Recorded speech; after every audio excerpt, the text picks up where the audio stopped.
Good evening, everyone, and welcome to another episode of A Closer Look. I'm Arabina Apia. Thanks so much for tuning in.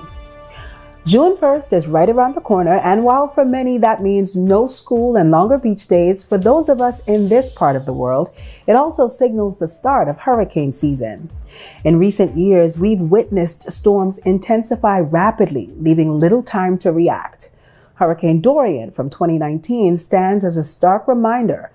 It caused unprecedented devastation throughout our islands. Tonight on A Closer Look, we delve into the essentials of hurricane preparedness, from assembling your emergency kit to understanding insurance nuances and preparing on a budget. This episode is your guide to getting ready and to staying ready. Stay tuned because the show begins right after the break.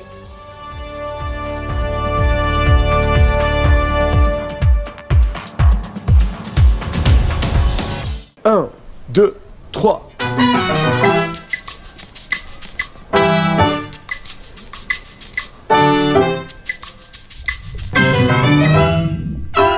Depuis que je t'ai vu, je ne pense que ma pieuvre va-t-elle oublier.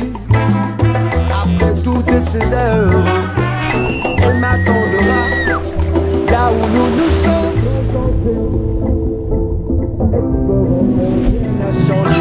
Elle m'attendra, elle m'attendra, elle m'attendra. Mais comment lui faire savoir, comment la convaincre? Je vais la revoir sans devenir dingue. La peut-être changé, la fenêtre sera fermée. Reviendras-tu, ne t'en vas jamais.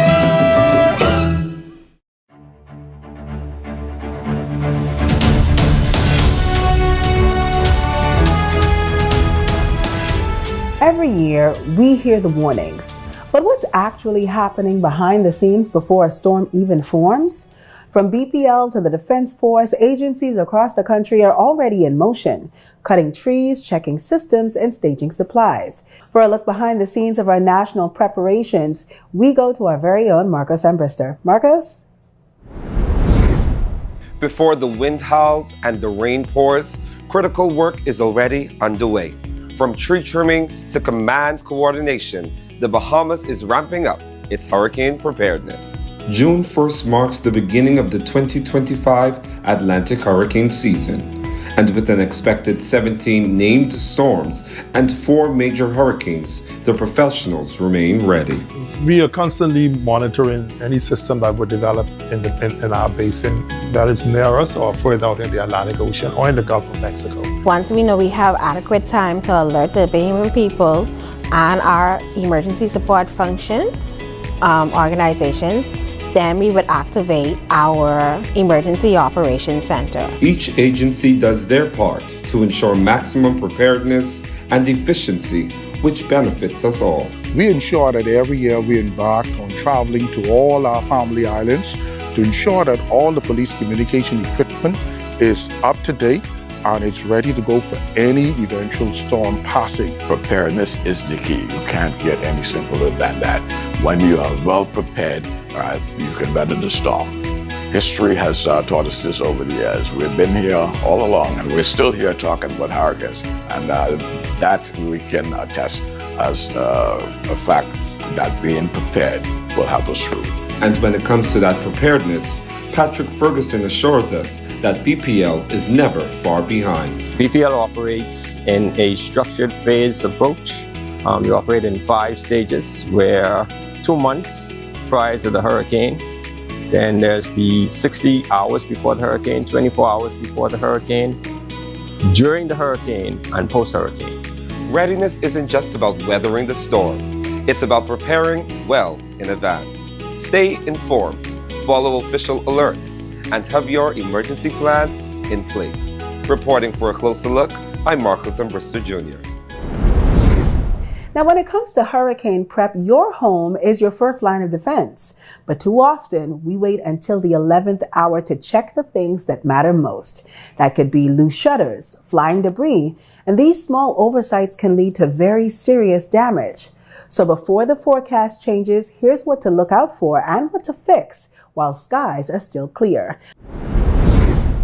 In a country where hurricanes are part of life, preparing your home isn't just smart, it's necessary. Here in the Bahamas, every step you take now can protect what matters most later. And tonight, we had the opportunity to speak with Leonard Sands, president of the Bahamian Contractors Association, who gave us some valuable advice on how best to fix and fortify our homes this hurricane season. One of the first ways you could prepare your house or any house for a hurricane season is the windows and doors. And I think hurricane impact windows and doors have become the standard in Bahamian society, especially when home building. We do live in a hurricane zone, so that'd be the very first thing I do. Secondly, what I would consider is your material, the shingles. If your house is built in the 1980s, 1990s, you may want to consider re-shingling your roof ahead of a hurricane. The best hurricane impact windows and doors are designed to withstand high winds and flying debris, often up to categories 4 or 5 hurricane conditions. My biggest advice I would tell a person, understand your home. Understand how your home is built and understand what your home could withstand. And for most of us here in New Providence, really, our homes could withstand most of the storms, if not all of the storms. On the family islands, it is more important for you to understand the type of home you have, what kind of wind resistance it has, what kind of flood zones you live in, and what are your escape routes if all of those are compromised and you need to now vacate your primary residence to somewhere safer. Preparation isn't panic, it's wisdom. And preparing your home is preparing your family. And it's a peace of mind anchored in action. And with a little time and a careful checklist, you can ensure that your home is prepared to endure and not just to protect. So stay ready, stay safe, protect what protects you. Reporting for a closer look, I'm Preston Ferguson Jr. Back to you next. Stay with us. A closer look continues right after the break.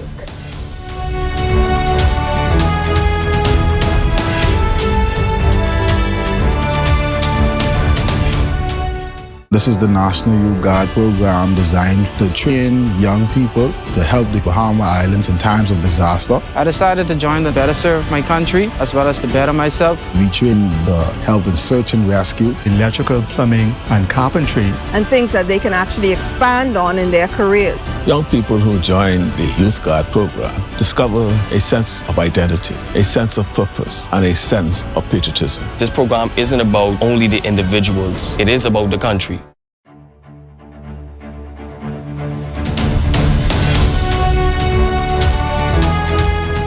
Storm preparations isn't a one-size-fits-all. And when you're caring for someone vulnerable, preparation takes on a whole new meaning. From medical supplies to mobility support and even pet care.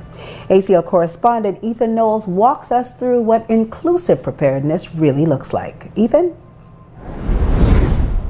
With the 2025 Atlantic hurricane season officially underway, storm preparation is top of mind for Bahamian families, especially those with elderly loved ones and pets.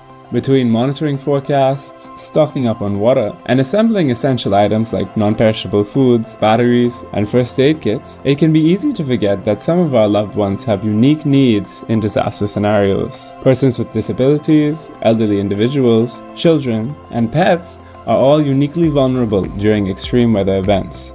And so today, we take a look at some of the ways we can prepare for and mitigate medical emergencies. I'm definitely making sure that the seniors are safe. That's our number one priority, to ensure that we have hurricane shutters on the windows, so that debris won't interfere with them or hurt any of the seniors, and definitely the staff as well.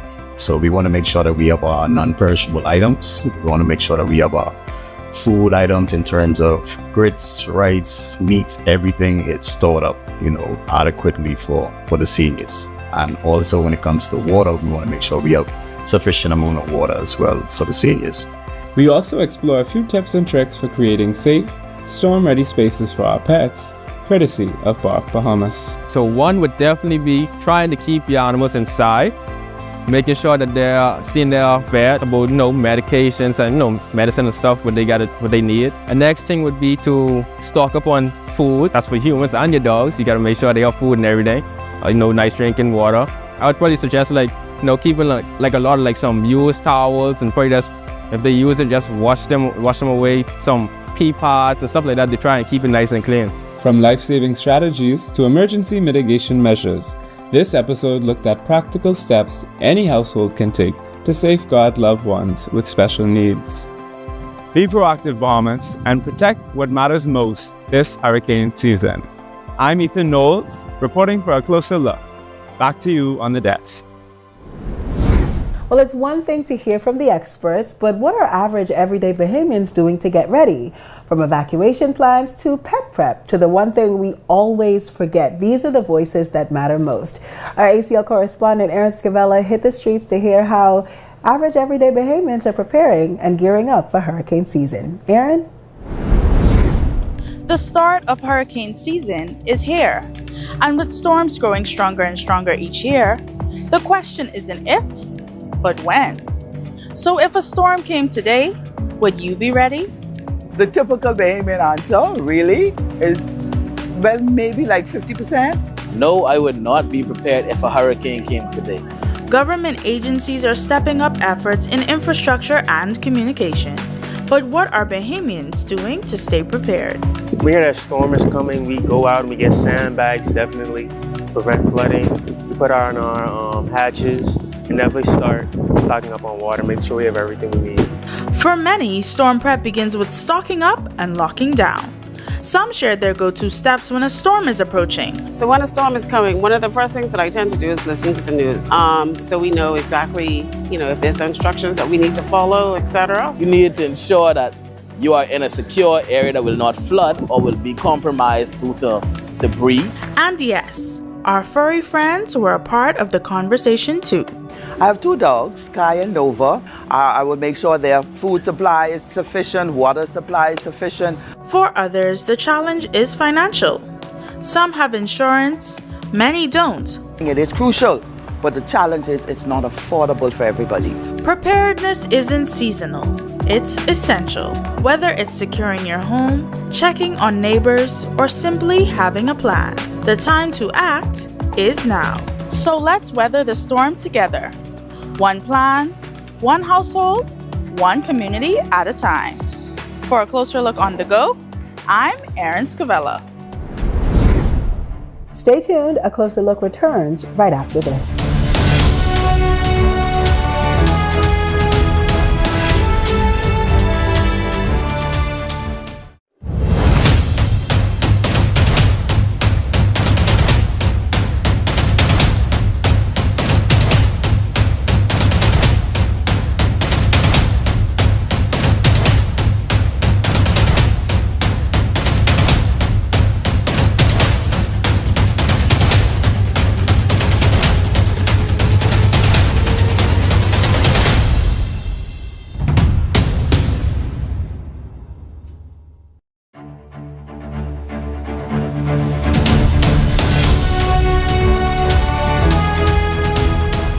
Storm prep can feel expensive, especially when you're already juggling bills and groceries and everything in between.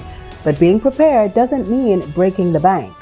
Tonight, I'm joined by Shantez Dillett-Wilson from the Disaster Risk Management Authority, Mr. Nathaniel Butler of Druber Solutions, and of course, Jacqueline Gardner of Kalina Insurance. And these 3 people, you can bet, know the numbers, the policies, and the real-life decisions that Bahamians are facing every hurricane season. Welcome to the show. Great to be here. So awesome to be here. So Shantez, let's start with you. Remind people of the role of the DRM Authority. What are some of the top things that people should be doing, and what is the role of the DRM in making sure or assisting people in getting prepared? So one of the first things that you want to do is put together your hurricane supply kit, that disaster kit. That includes your 7 days worth of food and water for each person, and for water that's 1 gallon per person per day. You want to make sure you also have 7 days worth of medication if you take any medication. Ensure that you have a first aid kit, of course, and you want to make sure that you have a light source that is not dependent on electricity. So your flashlights, candles, if you can't have a flashlight. You want to make sure that you have an additional power source. So even if it's just a power bank for your phones, if you can have a generator or something like that, that always comes in handy as well. And make sure if you do have a generator that you inspect it to make sure that it's working working well, no leaks, not going to put you in danger. You want to make sure that you have cash, just in case ATMs go down, and all of your important documents stored somewhere dry and safe. So that's the first thing, your emergency supply kit. Then you want to make sure that you have a family emergency plan or a household emergency plan. This consists of things like, what is everybody doing at the point of getting an alert? So who's in charge of checking your gas valves, checking your electricity? Who's in charge of putting up the shutters? Who's in charge of putting together the supply kit? Things like that. Make sure that you assign everyone in the family a role. Everyone knows exactly what they're doing. A big part of it also is making sure you have an evacuation plan. So where are your nearest shelters? And you can find that at getready.gov.ps as well. Make sure you know where the nearest 3 are, we recommend, just in case you have to pivot because one of them is impacted or not activated.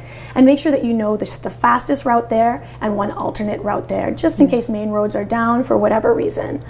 You want to also make sure that you are practicing that plan. I know that sounds like lots of extra work, but you can turn it into a game if you have kids as well. But make sure that you are running those drills so that it becomes muscle memory for everybody.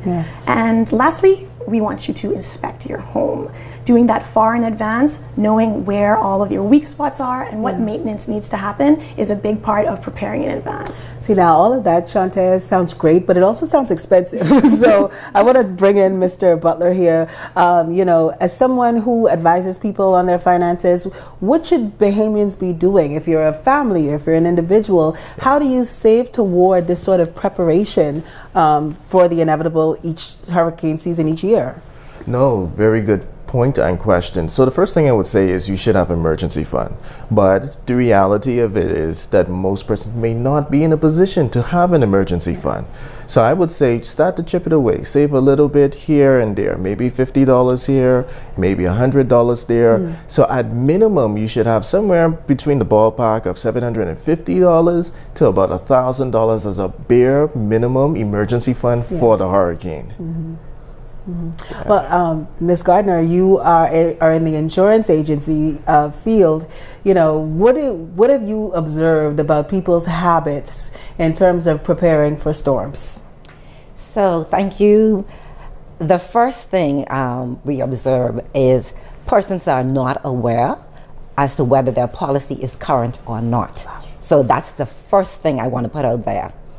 Ensure that you check your policy dates. During Hurricane Dorian, one of the most disappointing news I had to deliver after Hurricane Dorian and persons coming in to file claims, your policy is not current. We do not like to deliver that type of news because we're in the business for protection. We want to ensure that you have peace of mind. So that's number one, ensure that your policy is current. Number two, know what type of insurance you have. And we're advocating to be proactive in your approach. Not at the time, not after a hurricane, before a hurricane, know what type of coverage. So what sort of questions should people be asking their insurance agent when it comes to their hurricane prep? You mentioned, making sure that it's current, but are there any specific things, any specific questions that they should come in and ask you? Absolutely. We say there is no such thing as a stupid question. When it comes to your protection, you work in your best interest. So you ask that question, and we're the professionals. We're there to answer those questions. So you should know what type of coverage you have. Not boat policy, so you can have home insurance, including a catastrophe. That's the policy that will provide you with protection in the event of a hurricane. Some persons, they purchase the lower cover, which is home insurance excluding catastrophe, and unfortunately, when there's a hurricane, they still want to come in and make a claim. So understand the perils that are covered under your policy. And the last thing I'd like to say in that respect, know your numbers. Like we go to the doctors and we know the appropriate sum insured for your building and for your contents. People forget about contents, but know that your building is based on the rebuilt value. That is how much it costs to rebuild that home in today's market with similar or same construction. Most persons think like, I got my home many years ago and the appropriate sum insured is the amount I paid donkey years ago. No, it's how much to replace or rebuild your home in today's market. The same thing with your contents. It's not what you purchased it for many years ago, it's how much to replace it in today's market. So I'd say they're the three leading things I would say. What if you're a renter? You're not a homeowner, you're a renter, so you may not, you don't have to think about the insurance of that specific building, but definitely the contents as you mentioned. So what are renters supposed to be doing? Well, that's an excellent question. I'm so glad you asked that. Many renters assume that their landlord has purchased coverage for their personal items. Your landlord does not have an insurable interest in your personal property. So it's your responsibility to provide protection in the event that they are damaged during a hurricane. So for those who are renting, please purchase your contents insurance and ensure it includes hurricane coverage. Okay, so I'm going to take it back to Mr. Butler for a minute because Ms. Gardner has made some excellent points, and that's another expense. That's another expense. Yeah. So from your perspectives, like you mentioned, sort of gradually doing the saving towards this emergency fund. Right. As someone who is budget conscious or just trying to juggle the fiscal issues of life, what is your advice or what is the smart step, the first step to really securing that emergency fund, to getting to that point where you're able to do it? No, so I think the first thing you have to do is do an assessment of your expenses. You have to know how much is going out. Most of us know how much we make, but we're not always aware what goes out. And in that, you can see where you can cut back. Now, I know some person will push back and say, well, there's nowhere I can cut back. I'm sure that there's some subscriptions that are tied to your card that you're not even aware of, or you totally even forgot about it. And if we really were to look at the different categories, I'm sure that we could find ways to cut back. In addition to that, we also need to grow our income. What are additional things that we could possibly do on our jobs, or maybe from a side hustle, part-time job, that we can increase our income so that we can absorb the life events and also some of the demands of life? I think that's how we have to kind of look at it. At the end of the day, we live in the Bahamas. We're going to be impacted by natural disasters. And so we have to go with the mindset of, I need to put aside resources for when that time comes. I would even go a step further to say, piggybacking on Mrs. Gardner's point, is that you also have to do an assessment of your belongings. You need to know what's all in your house and put a value to it so that you know what value to give to the insurance company. You know what I mean? And at the end of the day, too, you also have to take in consideration, and this is the part that is neglected all the time. You also have to take in consideration some of the documents that you have. We think of our passport, right, and our photos card, our driver's license, but what happened to the deed of your house? What happened to your insurance policy? And most persons will have it under the mattress or in the drawer, the nightstand next to us, but it should be in a fireproof, waterproof container of some sort. Well, Shantes, in these final moments, you have the last say. Let's talk about the work of the DRM. What is being done to make sure that each island has their evacuation, their shelters. Can we talk about what the DRM does in terms of supplying aid and assistance after the fact, that kind of thing? Yes, so for starters, I talked earlier about the whole of country approach. So ensuring that each island is covered is such a big part of our priorities at the Disaster Risk Management Authority. And so every year we have tabletop exercises where we do tabletop simulations of disasters. This year we've rebranded it as the National Disaster Readiness Exercise, NDRIX, and we've also changed the way that we're doing it. So RIX, which was its name in the past, was a national exercise exercise. We're still doing that, of course, but we've also broken out regional exercises. So every single command center in every single island is getting the same training, essentially, and the same practice that we're getting up here in Nassau to ensure that every island has that level of response that it needs for the unique hazards that it faces. We've also recently equipped the Family Island administrators with new communications technology. Starlink just arrived in country, I think yesterday. So Starlink, which is an satellite-based internet, so that we have that redundancy if communications, regular communications go down, and we also got them brand new sat phones, because communications is the underpinning of coordination. If they want help from us, they need to be able to communicate with us. If they want to let us know what hazards are on the ground, they need to be able to communicate with us. So it is absolutely crucial. And otherwise, we talked about evacuations. We are also in the midst of doing research around mass evacuations. So when we have that 1 in 100 year, 1 in 1,000 year, I mean, God forbid, but we never thought we'd have Dorian, and we saw the mass evacuations that we had to enact there, and we weren't ready for it, unfortunately. It overwhelmed our Royal Bahamas Defense Force and even the U.S. Coast Guard, who assisted us. So, we want to make sure that we are ready for that. So we're putting together a mass evacuation plan that accounts for all contingencies, for evacuating from one island to another, and even evacuating out of the country if necessary.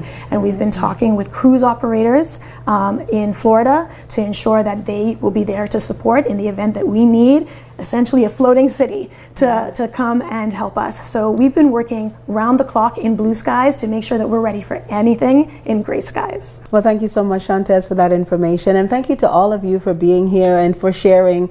I think this is obviously going to be an ongoing conversation, but I really appreciate you taking the time today. Thank you so much. Thank you. Thank you so much. We have more show right after this break, so stay tuned.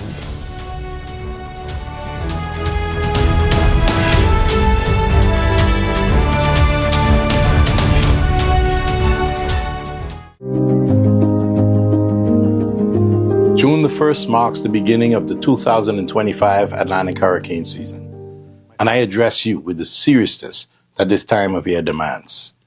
Forecasters have warned that we are facing an above-average season, with predictions of 17 named storms, 9 hurricanes, and 4 major hurricanes. These are sobering figures, but I want to reassure you today that the government of the Bahamas is ready. My brothers and sisters, the best time to prepare is long before the storm is on the horizon. Do not wait for a warning to get ready. Know your shelter, stock your supplies, secure your home, and make a family plan. Our ongoing theme is simple and urgent. Don't wait. Get storm ready.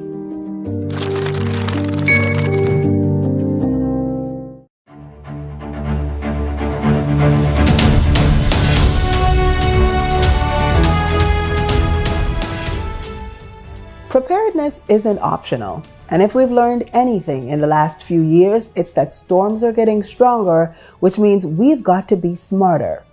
Whether that's securing your roof, checking your policy, or making sure your loved ones have a plan, this is the work that protects what matters most. But tonight was just part 1. In part 2 of our hurricane series, we'll explore what happens after landfall. That's evacuations, recovery, and the emotional toll that no forecast can predict. I'm Arabina Apia. Thanks so much for tuning in tonight. I'll see you next week right here with a closer look at the stories that Bahamians care most about. Till next time, ladies and gentlemen, good night, everyone.